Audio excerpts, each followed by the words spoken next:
Halo, perkenalkan saya James. Saya dari Bandung Apnea Community. Kalau freedive itu tanpa alat bantu nafas. Jadi mengandalkan benar-benar tubuhnya sendiri. Di laut itu, lihat jurangnya nggak kelihatan apa-apa. Gelap. Jadi gelap banget, total. Gelap. Itu pertama kali momen saya takut never freedive alone. Yang paling sering muncul resiko saat kita melakukan penyelaman adalah adanya rasa sakit di daerah telinga atau kita sebutnya gangguan equalize.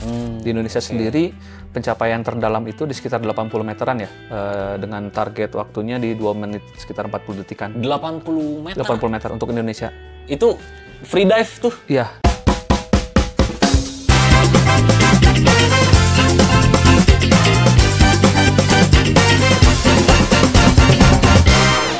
Belakangan ini banyak orang yang mulai cari cara baru untuk melepas stres, jaga kesehatan, sekaligus reconnect sama alam. Mulai dari yoga di taman, goes di pegunungan, sampai olahraga air yang mungkin belum banyak orang coba, yaitu free diving.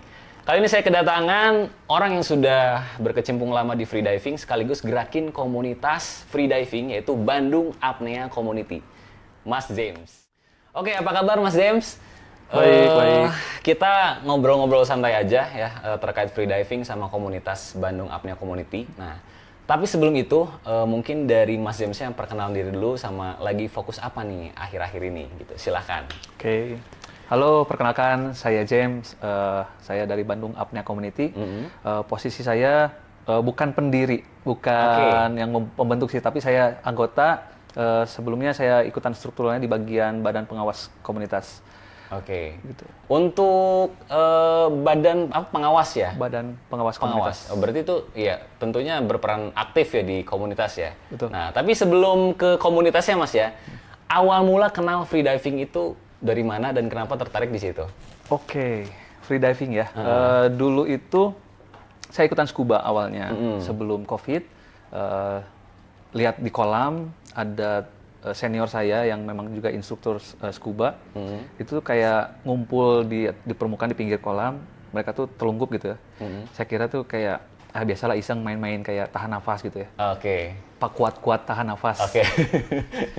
Udah beres, saya tongkrongin, kok ngelakuin lagi, tapi kok sambil lihat jam gitu. Waktu itu saya nggak ngeh ya, saya anggap kayak cuman bermain itu aja gitu. Tapi berikut-berikutnya saya kok lihat ada seliburan sosmed gitu ya, kayak ada orang yang lagi snorkelingan tapi kok nggak pakai life jacket gitu. Kok mainnya bebas gitu, finnya juga agak panjang, kok beda sedikit gitu. Dengan yang biasa dipakai scuba kan agak pendek. Nah, itu saya nggak terlalu ngeh gitu ya. Waktu di COVID muncul, kita kan udah nggak bisa ngolam tuh sampai 2 tahun lebih ya. Tiba-tiba setelah mulai dibuka sarana-sarana olahraga, saya pengen kolam lagi, mulai berseliweran lagi tuh yang namanya snorkelingan tanpa life jacket tapi lebih dalam. Tapi itu langsung dikasih judul tuh di beritanya atau di kontennya tuh free dive. Wih, apa nih free dive gitu? Saya googling, nyari-nyari. Selama ini kan nyari free dive itu banyak di Jakarta. Waduh, jauh nih Jakarta. Udahlah, coba-coba aja di kolam gitu kan. Ini gimana sih gerakannya? Sambil nyari-nyari lagi, ternyata ada nih free dive di Bandung khusus yang untuk free dive. Free dive itu apa sih? Nanya-nanya. Saya kira penyelaman itu sama aja dengan scuba selama ini. Ternyata waktu nanya-nanya, free dive itu berbeda, tekniknya berbeda. Saya cobain juga lumayan sih. Memang ya ada sesuatu yang apa ya, yang memang tidak dipelajari di scuba sih. Oke. Berarti kalau dari kan tadi ada snorkeling, scuba diving sama free diving. Nah, itu yang mendasar yang paling membedain itu apanya sih, Mas? Oke. Pertama, kalau scuba jelas dia penyelaman menggunakan bantuan alat bantu nafas. Ada bentuk tank ya di punggung biasanya. Kalau free dive itu tanpa alat bantu nafas. Jadi mengandalkan benar-benar tubuhnya sendiri. Nah, beda dengan snorkeling atau beda tipis dengan snorkeling. Snorkeling itu terbatas. Dia hanya sampai di sekitar kurang dari 5 meter lah. Sama seperti kedalaman kolam sih. Nah, biasanya menggunakan life jacket juga, lebih safety. Tapi kalau untuk free dive itu tanpa life jacket. Oke. Berarti ya tentu itu lebih dalam lagi ya Mas ya? Betul. Jadi yang latihan itu di 3 meter di kolam awal mulanya mungkin ya? Sebelum pada akhirnya mungkin lebih dalam lagi. Betul. Nah, tapi waktu awal mula atau cari tahu gitu ya, ngerasa takut nggak sih kira-kira? Jadi kan mungkin ada orang yang takut banget gitu kan, gelap di dalam air atau segala macam. Nah, dari Mas James sendiri atau memang Dari awal udah uji nyali atau gimana? Uji nyali saya bukan di free dive justru. Dulu itu memang waktu ikutan scuba, pertama kalinya nyentuh laut di kedalaman. Biasanya kalau snorkeling kan sering ya, maksudnya dari waktu kecil kita snorkelingan juga paling kan di karang-karang yang 3 meteran, kelihatan visibility-nya dapat gitu. Kita nyemplung dikit dapat nyentuh gitu. Nah, waktu ikutan scuba itu waktu zaman kuliah itu di bawah open water di mana batu karang itu atau karang-karang yang terlihat itu lebih dari 8 sampai 10 meter. Berikutnya adalah jurang gitu kelihatannya. Jadi itu pertama kali rasa takut. Ternyata laut itu semengerikan ini, seperti waktu kita di atas puncak gunung lihat ke bawah tuh tinggi banget. Nah, kita waktu di laut itu lihat jurangnya nggak kelihatan apa-apa. Gelap. Jadi gelap banget total. Gelap. Itu pertama kali momen saya takut kedalaman. Itu di scuba. Akhirnya kan terus berlatih didampingin instruktur. Itu sebelum COVID tadi ceritanya. Waktu setelah ketemu free dive, justru saya nantangin untuk nyari tempat dalam. Karena memang itu dasar free dive seperti itu sih memang. Karena permainannya seperti itu di tempat dalam. Oke, jadi emang seiring berjalannya waktu mungkin ya, kayak ada materi segala macam, pada akhirnya ya emang yang dicari itu kedalamannya itu ya. Betul. Materinya memang kita akan mengarah ke sana. Memperbaiki rasa takut kita, rasa kepanikan kita, yaitu mental kita yang dibenerin. Di free dive itu kuncinya di situ. Oke, kemudian kita beralih ke community ya, maksudnya Bandung Apnea Community. Nah, awal mula terbentuknya mungkin ya, dari kapan, terus seperti apa, itu gimana? Bandung Apnea Community itu dibentuk tahun 2015. Tapi sebelum terbentuk Bandung Apnea Community atau kita singkat BAC, itu ada histori di 2012. Ada namanya Cimahi Free Diving.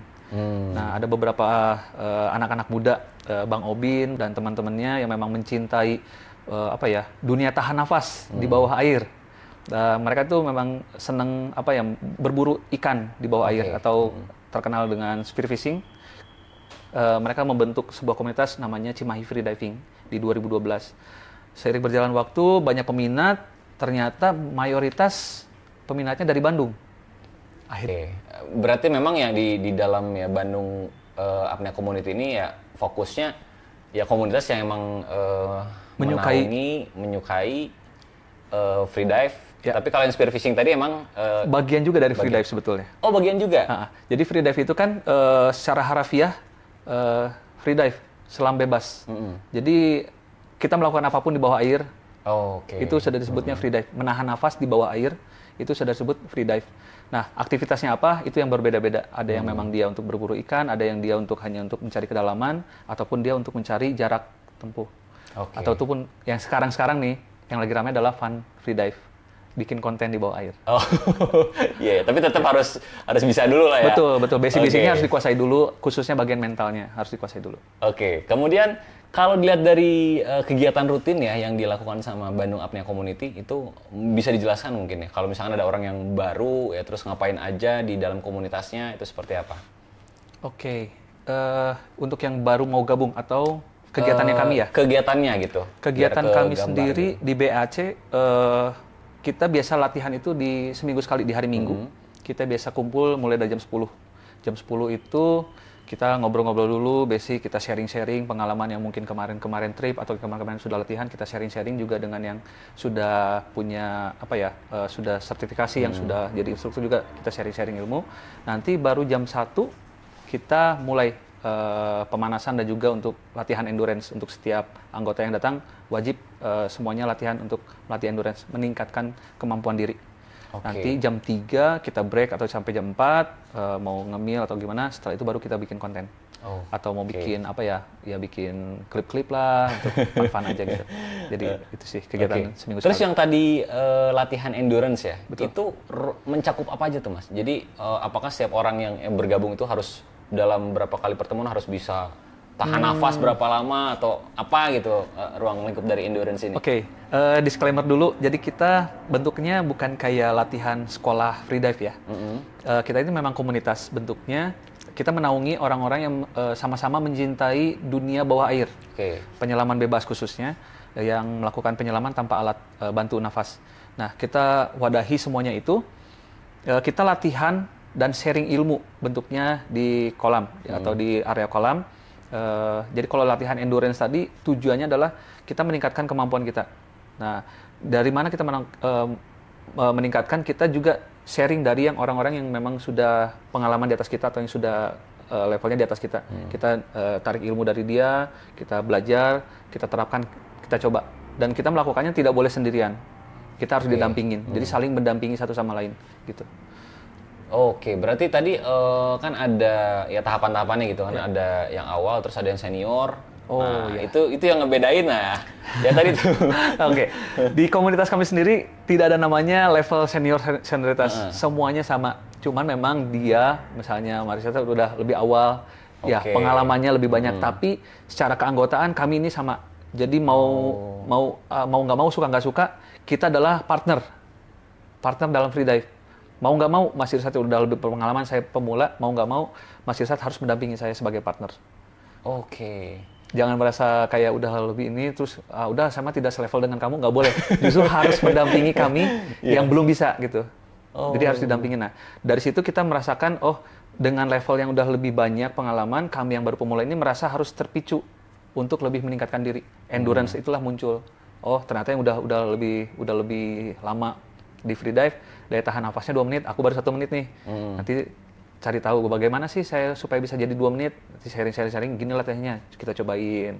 Oke. Nah, gitu, seperti itu. Berarti dari sisi latihan itu sama rata ya? Maksudnya nggak ada perbedaan yang tadi udah senior misalkan, terus sama yang baru-baru. Sama aja semua?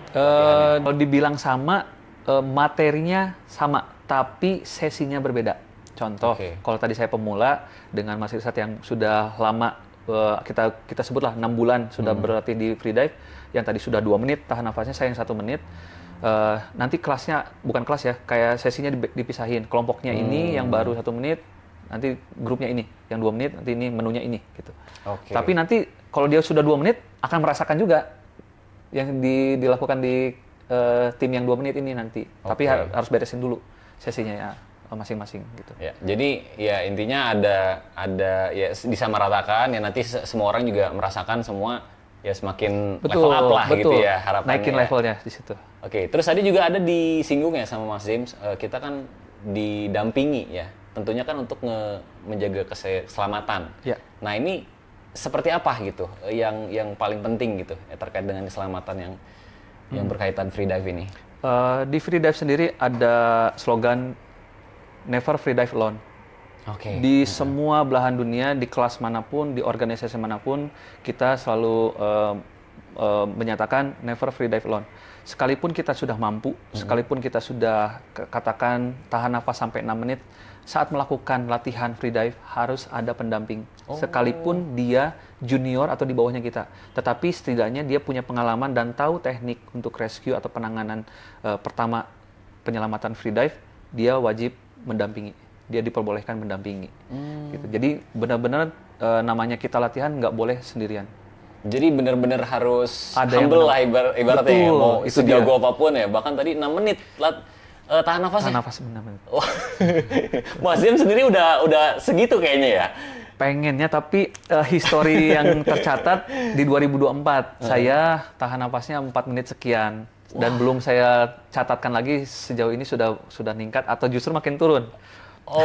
Karena ya gini, maaf bukan gimana, tapi kemarin-kemarin itu lebih banyak kayak banyaknya mendampingi karena memang banyak yang ada anggota-anggota baru terus minta didampingin, akhirnya ya saya sendiri maaf ya gitu ya, jadi kurang itu untuk sesi saya upgrade-nya tadi.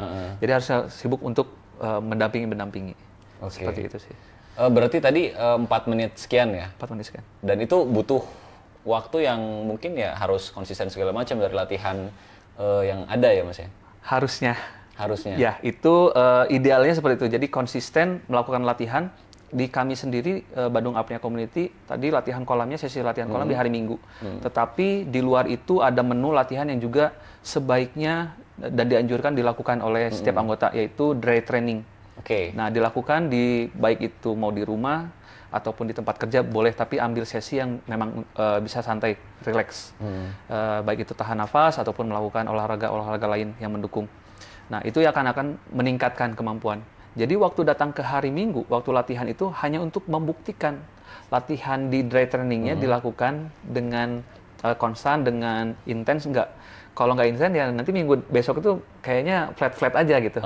Naiknya flat aja dikit-dikit paling normalnya ya atau idealnya tuh yang nggak latihan dry training naikin tahan nafasnya paling di sekitar 3 sampai 10 detik paling intens untuk naik di minggu berikutnya. Tapi kalau dia latihan di dry training itu cukup signifikan naiknya. Jadi lebih ke memang tahan nafasnya itu misalkan kita lagi kerja gitu ya. Tahan nafas aja gitu ya. ada menunya tersendiri. Jadi ada menunya. Gak sembarang langsung tahan nafas. Jadi ada beberapa treatment kayak misalnya kita harus rest dulu buat kita tenang dulu, tubuhnya lagi relax, baru kita coba sesi tahan nafas. Sesi tahan nafas itu bukan cuma sekali aja terus setelah itu udah lagi, tapi berkali-kali. Jadi contoh tahapan pertama di 30 detik tahan nafas, rest 10 detik. Berikutnya langsung tahan nafas di 45 detik, rest 20 detik. Ada beberapa treatmentnya sih, ada beberapa menu latihannya. Seperti lari juga kan ada beberapa triknya ya. Untuk bisa pengen cepet lari atau pengen jarak jauh lari, treatmentnya ada beberapa cara yang dilakukan. Nah, itu begitu juga dengan di free dive untuk bisa meningkatkan daya tahan nafasnya, khususnya di daya tahan nafas dulu, juga dibantu dengan olahraga-olahraga lain seperti kardio ataupun senam dan juga yoga itu sangat membantu untuk proses dia dapat membantu daya tahan nafasnya lebih bagus lagi, konsumsi oksigen dalam tubuhnya. Soalnya saya waktu itu kan pernah kayak nonton film gitu Mas ya, jadi film itu ya tentang surfing yang big wave itu. Nah dia kan latihan tahan nafas tuh. Pas lagi di kelas pada saat itu, terus karena mungkin emang pengen nge-push banget, terus langsung dia jebret gitu kan. Betul. Pingsan gitu kayaknya ya, pingsan ya. Nah itu ada case-case kayak gitu mungkin pada saat latihan Mas gimana? Ada 2 case. Jadi kita yang tadi ya sesi latihan barengan di kolam, sesi latihan sendiri di tempat masing-masing. Nah kalau sesi latihan di tempat sendiri masing-masing itu memang kita hindari resiko, ya resikonya harus tipis. Contoh, kalau misalnya di kolam itu kan tahan napas kita push semampu kita. Kalau misalnya tadi kejadian tahan napas itu semakin lama semakin kita tahan napas, oksigen kita kan sudah pudar karena dikonsumsi oleh tubuh. Termasuk juga pikiran, kalau kita berpikir, otak juga mengkonsumsi oksigen. Nah, semakin banyak oksigen yang konsumsi, semakin meningkat CO2-nya, karbon dioksida-nya.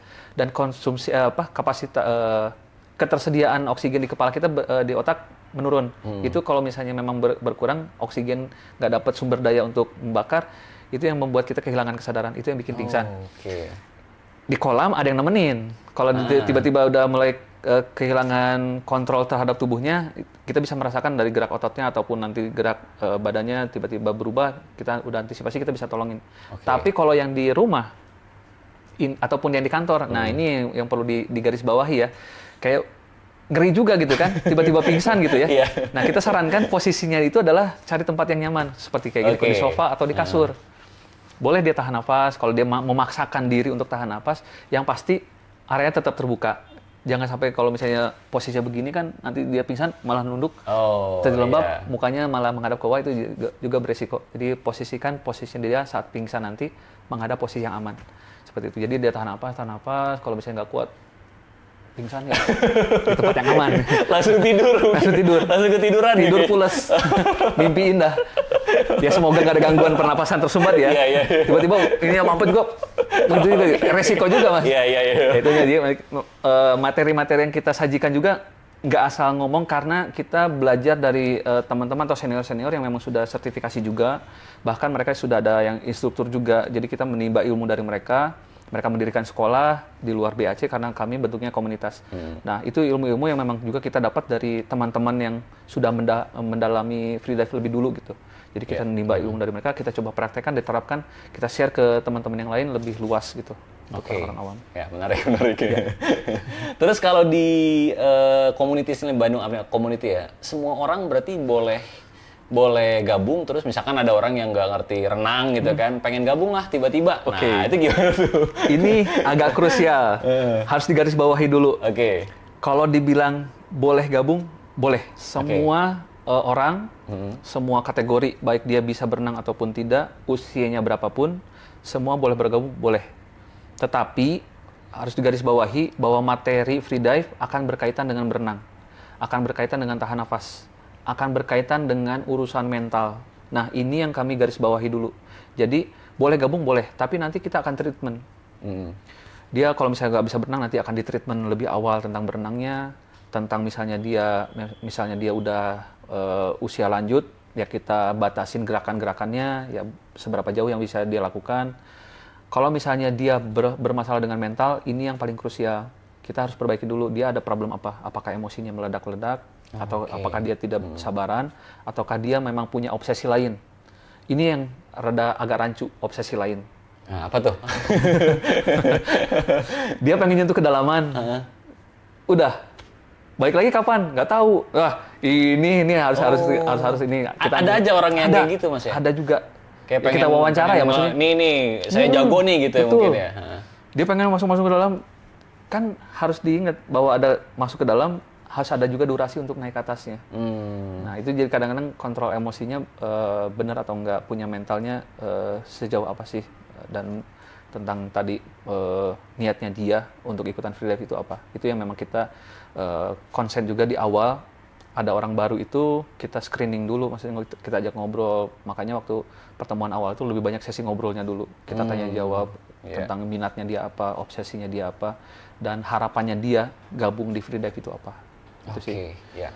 Terus juga tadi Mas Jem sempat notice ya, kan sekalinya nyemplung ke dalam ya bisa 4 menit, 6 menit kan kalau udah senior gitu ya. Betul. Kan sebenarnya kalau di dalam air kayaknya 4 menit itu lama banget ya Mas ya.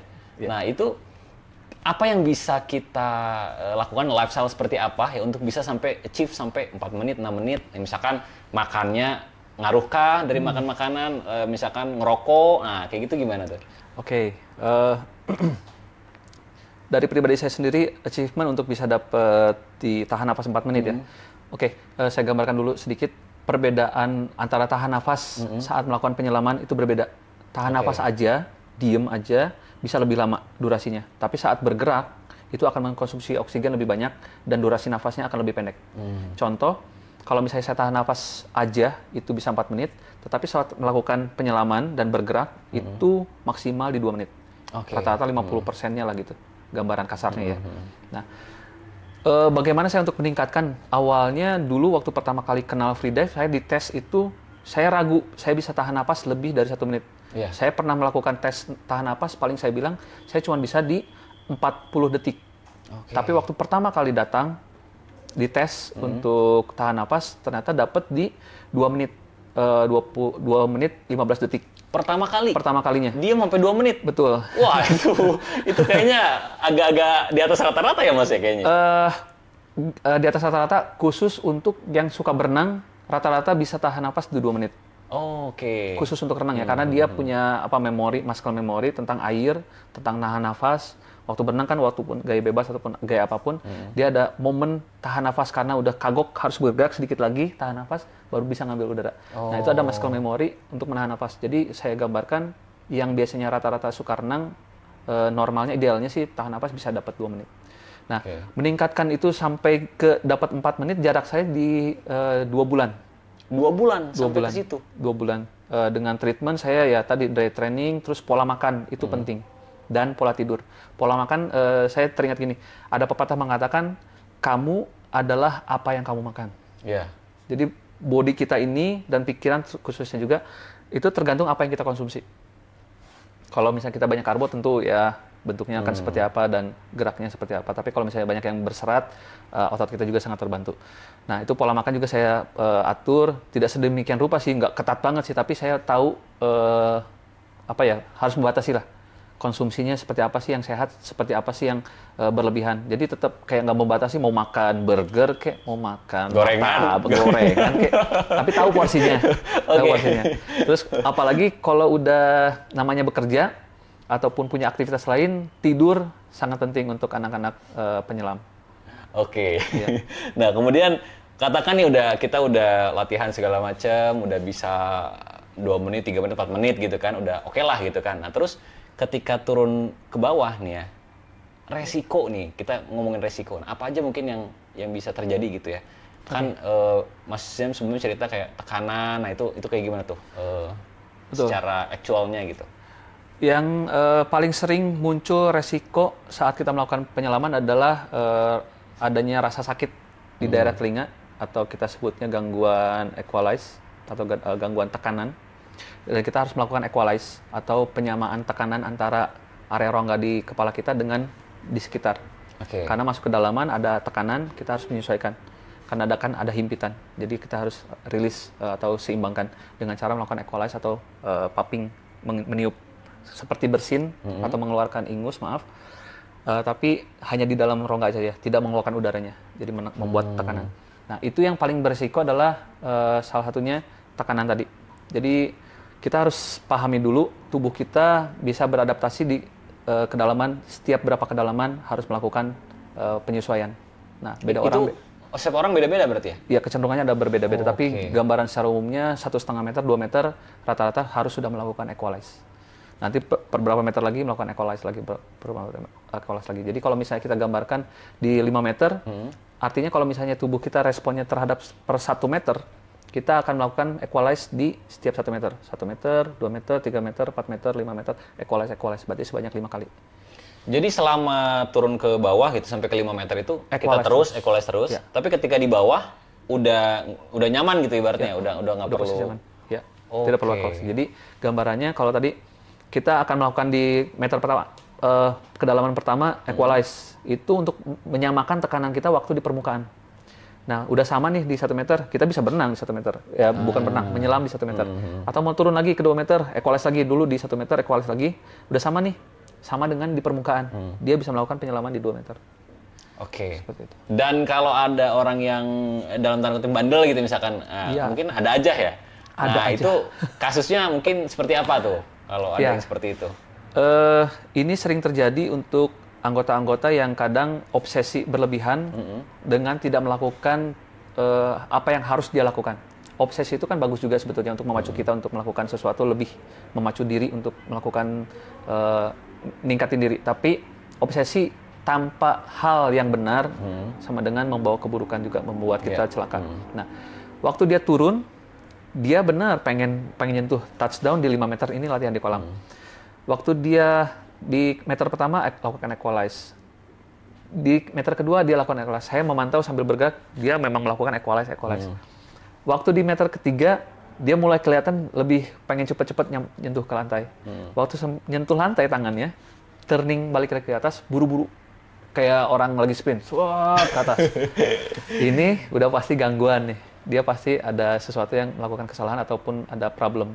Waktu di atas kita coba suruh recovery dulu, atur nafasnya dengan benar, baru kita ajak ngobrol. Kenapa? Ada gangguan apa? Kenapa tadi buru-buru? Nah, dia ada yang memang langsung mengakui, ada juga yang suka bandel, pura-pura nggak ada apa-apa. Nggak ada apa-apa. Kalau udah begitu, biasanya triknya kita ke pinggir dulu. Ke pinggir kolam, kita ajak ngobrol lagi. Kita nggak mungkin, ya maksudnya dengan pengalaman kita melihat beberapa kejadian seperti itu, kita tahu itu ada bermasalah. Jadi kita nggak mungkin lanjutkan lagi gitu. Jadi kita tarik ke pinggir, kita ajak ngobrol, dia harus cerita. Jangan dibawa pulang masalah itu, karena khususnya untuk yang tadi, yang soal tekanan tadi, kita harus beresin di tempat bertekanan tadi lagi. Tidak mungkin dibawa pulang. Kalau misalnya cuma kemasukan air, kita bisa keluarin airnya di luar, di rumah atau nanti. Kalau misalnya tekanan, ini posisinya adalah kita harus mencari tekanan yang sama. Harus diberesin lagi di tempat. Gitu. Nanti kita beresin lagi di kedalaman 1 meter atau 2 meter, beresin, equalize lagi sampai dia udah clear, naik permukaan, ada masalah nggak, ada sakit nggak, sedikit aja masalah, ada tekanan, kita beresin lagi. Emang harus benar-benar nyemplung lagi ke dalam ya berarti ya? Kalau misalkan udah nggak masuk ke dalam untuk nyamain tekanan itu, jadi gimana tuh kalau dia pulang keadaan kayak gitu? Dia akan merasa sakit, itu dibawa terus sakitnya. Nah, ada problem juga yang memang kita udah benerin lagi posisi koreksi gitu ya. Tadi ada sakit, kita koreksi di kedalaman, kita atur, kita equalize, dia tetap masih merasa sakit, itu mau nggak mau kita harus periksa ke dokter. Karena memang udah bermasalah, atau mungkin dari kita sebutnya mekanisnya udah ada yang kesentuh atau bagaimana. Kita udah itu di luar pemahaman kita harus butuh alat atau spesialis yang paham di area tersebut. Jadi ya selama ngikutin instruksi ya kan, semuanya dilakukan dengan benar, harusnya ya resiko kayak gitu udah nggak ada lah gitu ya. Betul sekali. Ya balik lagi tadi ya, ke arahnya adalah ke mentalnya. Waktu dia pengen belajar, kita akan dampingin, kita akan arahin. Harusnya dengan mental benar dia akan menyimak, akan memperhatikan apa arahannya. Tapi kalau mentalnya dia terlalu obsesi, terlalu menggebu-gebu, apalagi yang FOMO ya, lihat temennya, teman sekolahnya yang dulunya nggak bisa berenang, kok tiba-tiba bisa berputar-putar di bawah air, di bawah laut, dengan pemandangan indah. Saya pun harusnya bisa, karena saya dulu bisa berenang, dia nggak bisa berenang. Obsesi itu. Akhirnya itu terjadi beberapa dan memang kita sebut ya rata-rata ya. Maaf, ini juga jadi apa ya? Jadi aib sebetulnya. Banyak yang belajar, ya banyak juga yang memang obsesinya begitu akhirnya sakit sendiri gitu dengan ulahnya ya. Iya. Nah, jadi ya akhirnya kita jadi agak sedikit apa ya aware juga, nasehatin lagi gimana kondisinya, gimana mentalnya, gimana pikirannya, kemana nih, dengerin kita atau enggak, gitu. Kadang-kadang suka kita bercandain kalau dia udah nggak konsen, atur nafasnya ya. Matanya kemana-mana, lagi mikirin apa, pay letter ya belum bayar.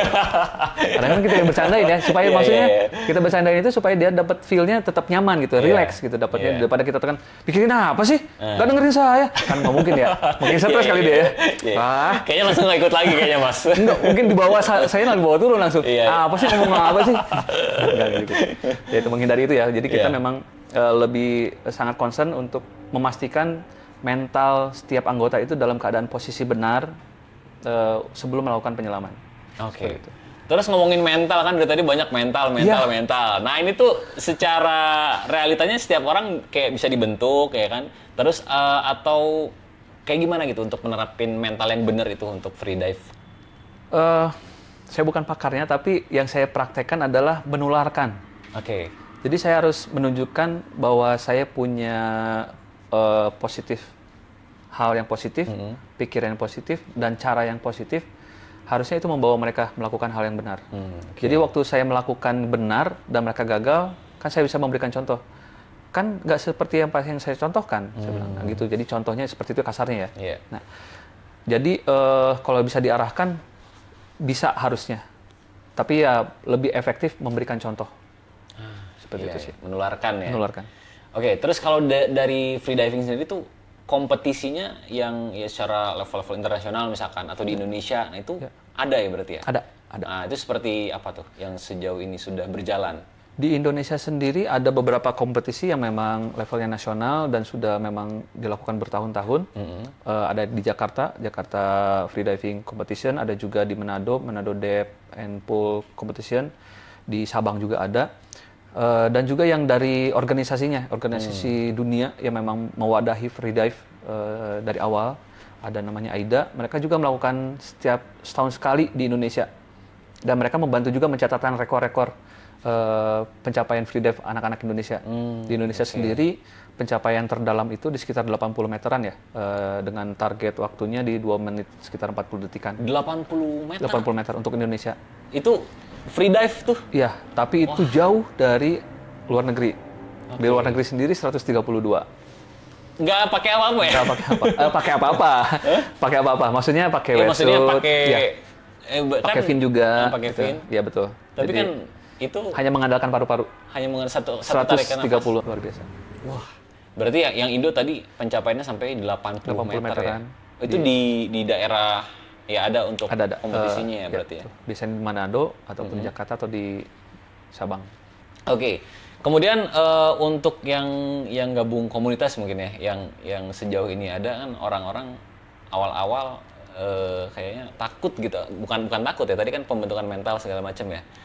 Ada nggak, atau dari Masnya sendiri gitu untuk kedepannya, kita tuh setiap orang tuh bisa loh free dive atau pengen ngajak orang free dive, nah itu tuh bisa nggak sih, atau hanya orang tertentu aja yang bisa melakukan itu gitu? Oke. Kalau tadi saya contohkan semua orang bisa bergabung, bisa. Tetapi untuk melakukan free dive itu balik lagi ke personalnya. Yang tadi ya, syarat utama mental. Mentalnya dia terhadap free dive itu seperti apa? Nah, kalau dia sudah punya mental yang baik, semua orang harusnya bisa. Semua orang bisa? Dengan mental yang benar. Mau perempuan, laki-laki sama aja? Mau muda, mau tua, sama aja. Karena maaf kata gitu ya, dengan kasusnya, bukan kasus sih, contoh kejadian, dengan mentalnya dia yang tadi pengen terburu-buru, dia tidak bisa mencapai 5 meter. Terganggu di 3 meter, balik lagi, turning lagi 3 meter. Karena dia merasa mungkin mentalnya dia takut kedalaman, ataupun dia terburu-buru, akhirnya tidak melakukan hal yang benar, yang dia butuhkan. Padahal dengan daya tahan nafasnya 2 menit, harusnya bisa melakukan hal itu. Tapi kalau di Bandung Apnea Community sendiri lebih banyak laki-laki atau perempuannya nih? Kalau di kami BAC sendiri saat ini banyaknya perempuan. Banyaknya perempuan. Kalau ditanya kenapa, karena lagi banyaknya happeningnya konten-konten free dive di IG atau di TikTok seliweran. Maaf ya sedikit disclaimer. Jadi kalau mengatakan bahas tentang free dive sendiri, sebetulnya secara dari regulasinya free dive itu cuma 3 hal kegiatannya. Dia tahan nafas di tempat, atau dia menahan nafas sambil bergerak secara horizontal. Itu kita sebutnya dinamik. Ada juga yang menahan nafas bergerak vertikal atau immersion. Nah, yang dilakukan di konten-konten itu sebetulnya ya, maaf kata kalau ini mau pendapat pribadi saya aja ya. Itu adalah snorkeling tanpa life jacket. Jadi kedalaman di 5 meter sampai 8 meter mereka bisa menyemplung di situ, dia berputar-putar atau bergaya-bergaya. Sedangkan untuk free diving sendiri kalau misalnya lihat di regulasinya bentuknya nggak seperti itu, mereka turun terus naik lagi atas. Atau yang turun bergerak horizontal, balik lagi mencapai jarak aja. Atau yang tahan nafas diem semaksimal mungkin. Itu yang ada di regulasinya. Kalau di konten fun dive-nya ya dengan banyak atribut ataupun banyak gerakan-gerakan yang ya memang buat konten ya.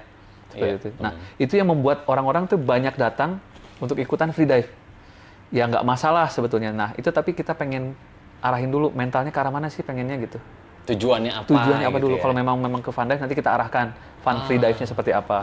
Tapi kalau memang dia ke arahnya ke sportnya atau memang benar-benar ke regulasi yang ditetapkan internasional, nanti juga kita arahkan juga ke teman-teman senior-senior yang memang membuka sekolah untuk sertifikasi free dive.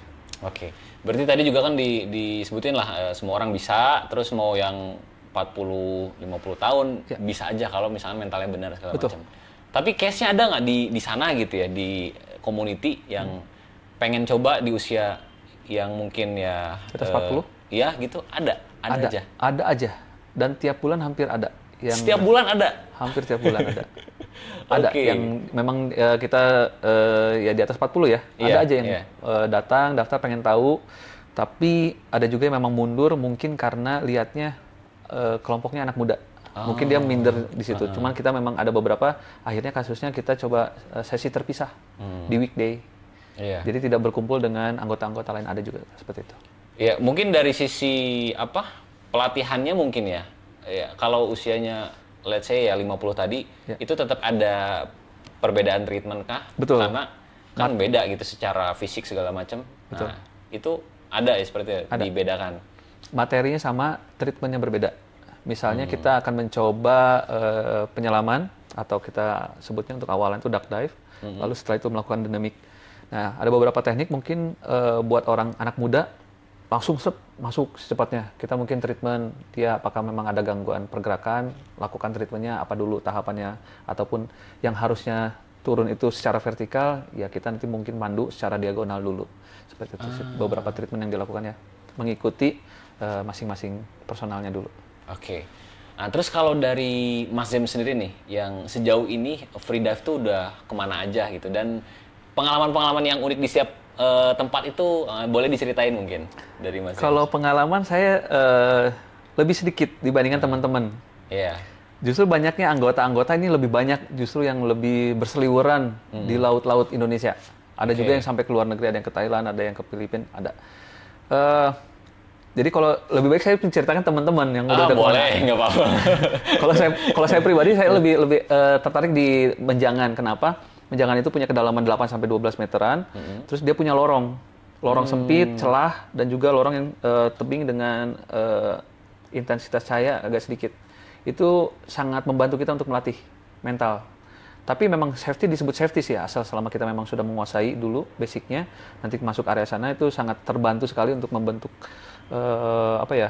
pengalaman kita, rasa percaya diri kita terhadap laut.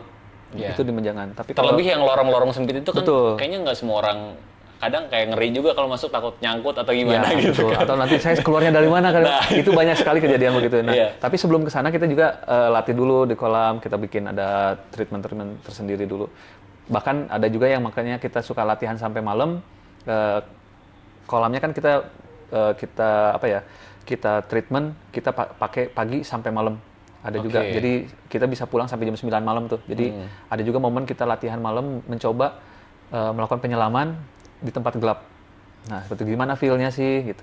Ini rasanya loh. Jadi bukan cuman terang tapi butek nggak kelihatan, tapi ada gelap, nggak ada cahaya. Ini feel-nya gimana sih gitu.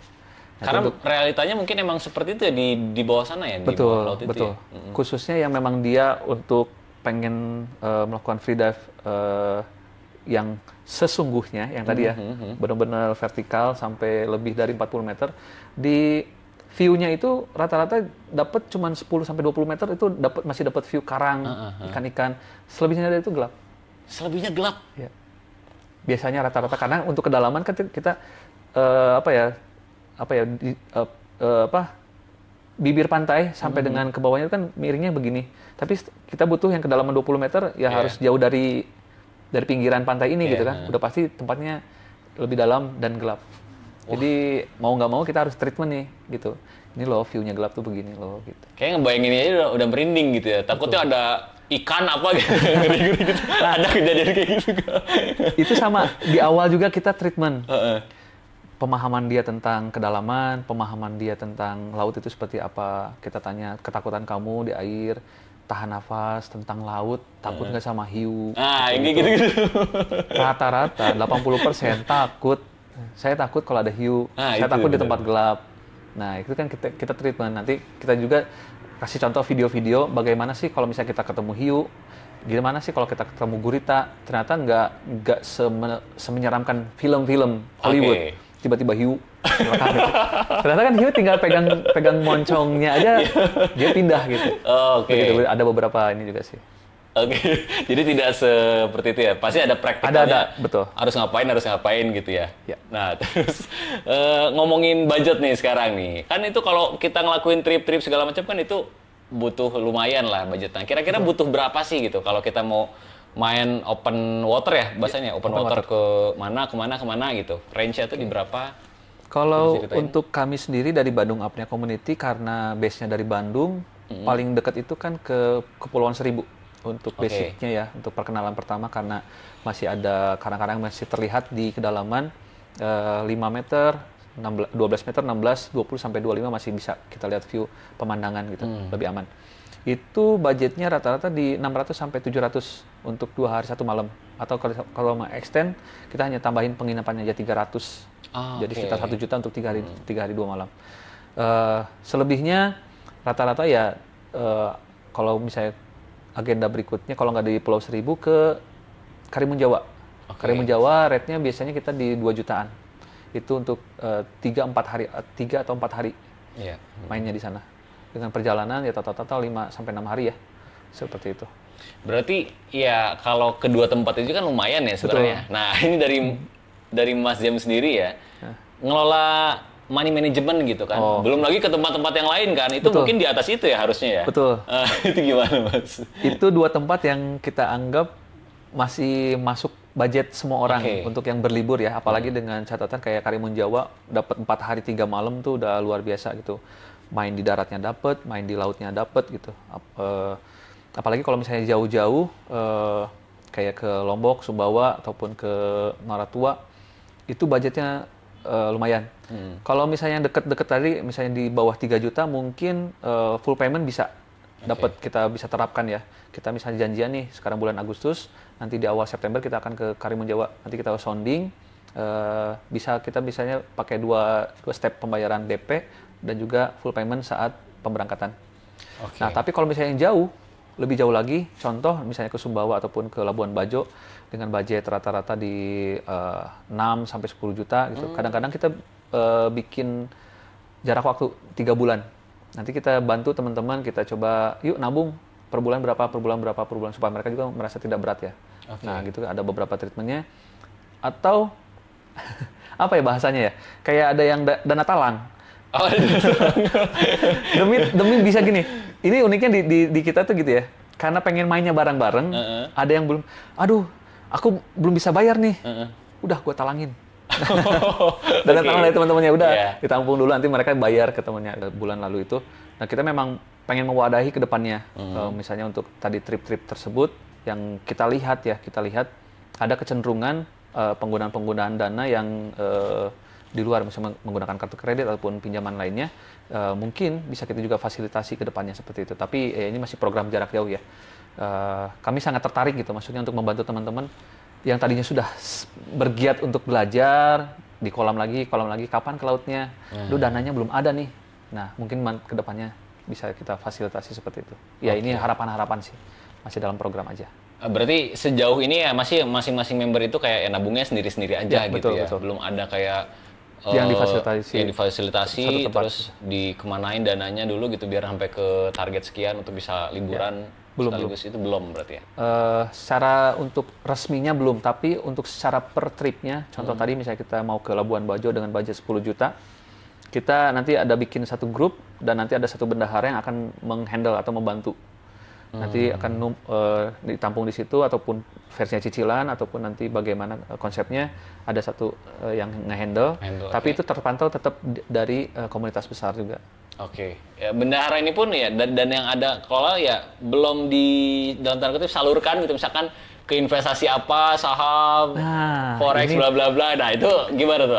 Cara apa ya? Kebut-kebutan nih, gimana nih kita bisa memfasilitasi wadah ini yang banyak peminatnya, banyak yang bisa kita bantu, tapi pendananya bagaimana nih? Nah, kalau misalnya tadi tertarik untuk investasi dari mana atau kita kelola uangnya kemana? Betul. Ini sedang kita pikirkan. Oke. Kita sedang mencari di mana nih wadahnya gitu. Oke. Nah, kalau dari Mas James sendiri, nah kepikiran nggak misalkan mungkin tahu ya orang-orang atau yang dilakukan sama orang misalkan trading gitu ya, trading dimanapun lah gitu. Nah dari Mas James sendiri ngarahnya ke situ nggak untuk bisa nge-support dari semua kegiatan yang ada itu sebelum ke komunitas tadi? Jujur kalau untuk trading saya kurang banyak paham. Tapi kalau teman dekat itu memang main juga.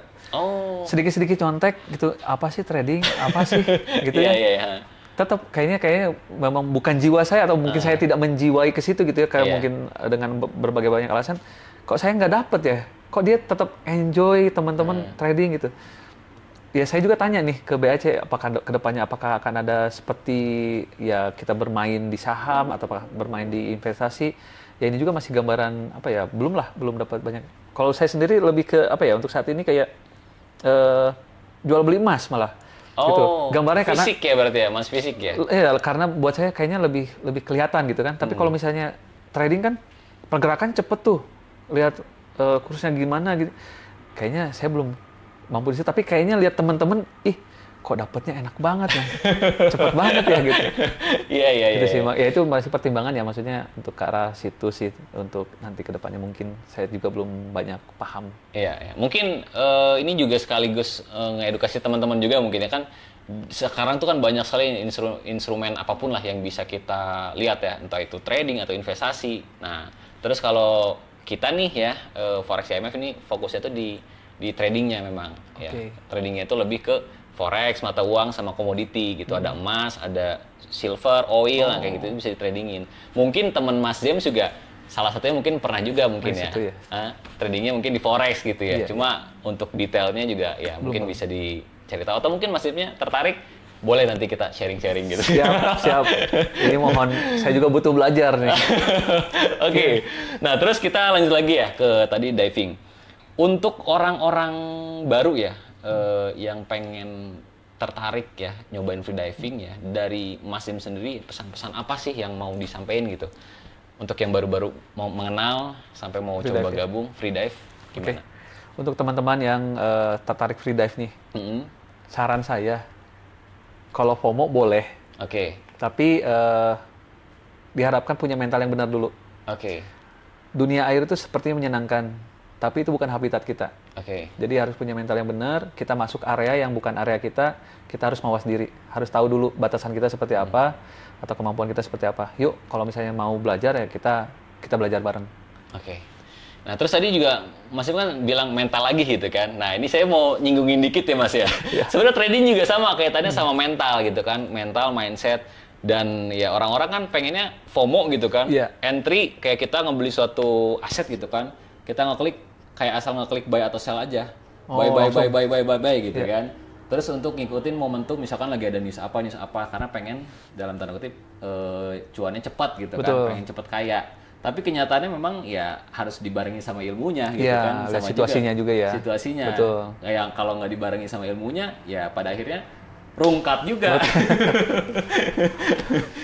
Mencelakakan diri sendiri jadinya ya. Ya, Betul. kurang lebih mirip-mirip kayak gitulah. Betul, ya. setuju. Berarti lebih ke mental sama belajar dulu. Belajar, Sama belajar. lebih ke apa? Menekan egonya gitu kan. Lebih ke mindsetnya ya. Setuju. Nah, terus pertanyaan juga nih, untuk orang-orang yang mau gabung ke Bandung Apnea Community, gimana tuh langkah-langkahnya? Oke, kalau yang mau bergabung dengan Bandung Apnea Community, kami sangat terbuka sekali. Siapapun itu, umur berapapun, dengan kondisi apapun, catatan nanti kita akan latihan bareng. Gitu ya. Tadi nggak bisa berenang, silahkan join. Yang sudah bisa berenang, sudah tahan napas, tapi nggak tahu bagaimananya menghadapi kedalaman, silahkan join juga. Langsung aja ke IG-nya Bandung Apnea Community. Nanti di situ ada admin yang akan membantu yang menjelaskan apapun pertanyaan nanti dicoba dijelaskan. Kalau mau janjian ketemu, silahkan kontak admin di IG. Bandung Apnea Community. Free banget ya, pasti di... Feel free banget. Welcome banget lah. Betul sekali. Oke, itu bisa langsung latihan berarti ya? Bisa banget. Bisa banget. Bisa latihan itu nanti kita ketemu dulu, ngobrol dulu. Kita harus tahu dulu nih, jangan-jangan dia punya ambisi khusus nih ikut latihan gitu kan, ya kita hindarin. Kita pengennya sama-sama fun bareng di Free Life. IG-nya mungkin dari yang Bandung Apnea Community? IG-nya Bandung Apnea Community. Bandung Apnea Community langsung ketemu tuh ya? Betul. Oke, ini terakhir nih, dari Mas Jam sendiri ada apa lagi gitu untuk kaula-kaula muda gitu ya, selain dari tips tadi, atau mau ngajak orang-orang gabung atau apa itu pesan-pesan terakhir gitu? Kalau untuk bergabung ya, Free Dive itu menyenangkan untuk orang yang mengerti. Oke. Tapi sebuah bencana besar kalau untuk orang yang obsesi tanpa tahu apa yang harus dilakukan. Wih, keren banget Mas. Sama seperti trading tadi ya? Iya betul banget. Tahu nih, untung besar nih. Tembak, tahu-taunya boncos. Iya. Ya. Itu harus tahu dulu. Itu aja mungkin Mas James ya. Makasih banyak udah mampir di sela-sela kesibukan ya. Semoga teman-teman juga yang nantinya mau tertarik gabung ya bisa langsung ke Instagramnya aja tadi kan. Nah itu aja. Terima kasih sekali lagi buat teman-teman juga. Sampai jumpa di episode selanjutnya dari Sela-sela Podcast. Bye-bye.